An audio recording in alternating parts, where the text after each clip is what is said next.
सालों पहले चांदनगर के पास एक जंगल था। वहाँ एक बड़ा सा बरगद का पेड़ था, जिस पर एक कौवा और एक कोयल दोनों अपने अपने घोंसले में रहते थे।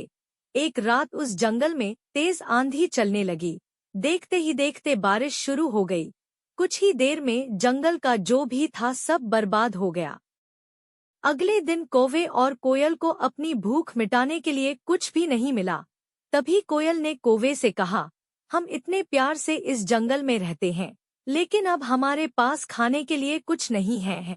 तो क्यों ना जब मैं अंडा दूं, तो तुम उसे खाकर अपनी भूख मिटाना, और जब तुम अंडा दोगे तो उसे खाकर मैं अपनी भूख मिटा लूंगी।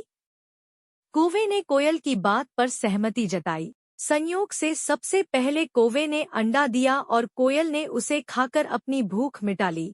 फिर कोयल ने अंडा दिया। कौवा जैसे ही कोयल का अंडा खाने लगा तो कोयल ने उसे रोक दिया।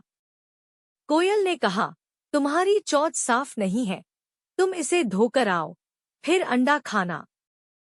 भागकर कौवा नदी के किनारे गया। उसने नदी से कहा, तुम मुझे पानी दो, मैं अपनी चोंच धोकर कोयल का अंडा खाऊंगा।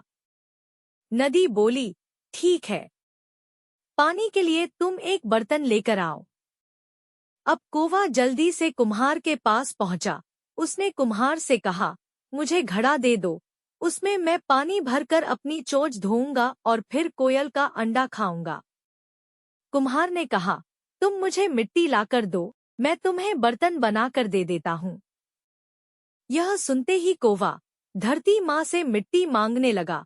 वो बोला, माँ मुझे मिट्टी दे दो, उससे मैं बर्तन बनवाऊंगा और उस बर्तन में पानी भरकर अपनी चोंच साफ करूंगा, फिर अपनी भूख मिटाने के लिए कोयल का अंडा खाऊंगा। धरती माँ बोली, मैं मिट्टी दे दूंगी, लेकिन तुम्हें खुरपी लानी होगी, उसी से खोदकर मिट्टी निकलेगी। दौड़ते हुए कौवा लोहार के पास पहुंचा। उसने लोहार से कहा, मुझे खुरपी दे दो, उससे मैं मिट्टी निकालकर कुम्हार को दूंगा और बर्तन लूंगा, फिर बर्तन में पानी भरूंगा और उस पानी से अपनी चोंच धोकर कोयल का अंडा खाऊंगा। लोहार ने गर्म गर्म खुरपी कौवे को दे दी। जैसे ही कौवे ने उसे पकड़ा, उसकी चोंच जल गई और कौवा तड़पते हुए मर गया। इस तरह चतुराई से कोयल ने अपने अंडे कौवे से बचा लिए। कहानी से सीख। कौवे और कोयल की कहानी यह सीख देती है कि दूसरों पर आंख बंद करके भरोसा नहीं करना चाहिए, इससे नुकसान खुद का ही होता है।